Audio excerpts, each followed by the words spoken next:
আমার পেজে তোমাদের সবাইকে স্বাগত। তোমরা কেমন আছো সবাই? আমি ভালো আছি। অ্যাকচুয়ালি আমরা পরের দিন মানে 24 জুলাই আমরা হোয়াইট ফিল্ড থেকে 500 ধরে আমরা নিমহ্যান্সে যাওয়ার আগে আগ্রাতে নামতে হয়। আগ্রা থেকে 342 বাস ধরে আবার নিমহ্যান্সে যেতে হয়। তো ওখানে লোকালি অনেকগুলি হসপিটাল আছে, যেটা কাঠগুড়ির থেকে মানে খুব কম দূরত্বের মধ্যেই অনেকগুলো হসপিটাল আছে, যেমন সাইবাবা আছে, বৈদেহী হসপিটাল আছে, মণিপাল হসপিটাল আছে, অনেকগুলো হসপিটাল কাছাকাছি আছে, যার জন্য আমরা এই জায়গাটাতে ছিলাম। তো এমনি রুম রেন্টও কম, তো যার জন্য আমরা ওখান থেকে সকাল সকাল বেরিয়ে গিয়েছিলাম। যেহেতু আমাদের নিমহ্যান্সে অ্যাপয়েন্টমেন্ট ছিল না, সেজন্য আমরা সকাল সকাল বেরিয়ে গিয়েছিলাম ওখানে অ্যাপয়েন্টমেন্ট নেওয়ার জন্য।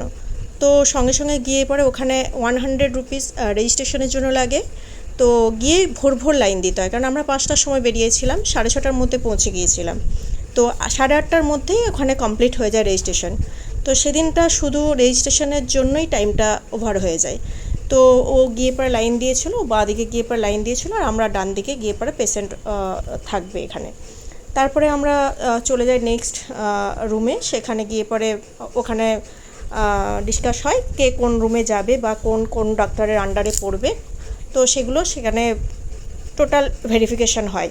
তো কুপন নিয়ে আমরা নেক্সট রুমে আমরা পৌঁছে যাই, যেটা হচ্ছে এই রুমের মধ্যে নাম ডাকা হয়। নাম ডেকে পরে আমাদেরকে সেই ডক্টরের আন্ডারে ভিজিট করতে বলা হয়। তো যাই হোক, টাটা, নেক্সট ভিডিওতে দেখা হচ্ছে।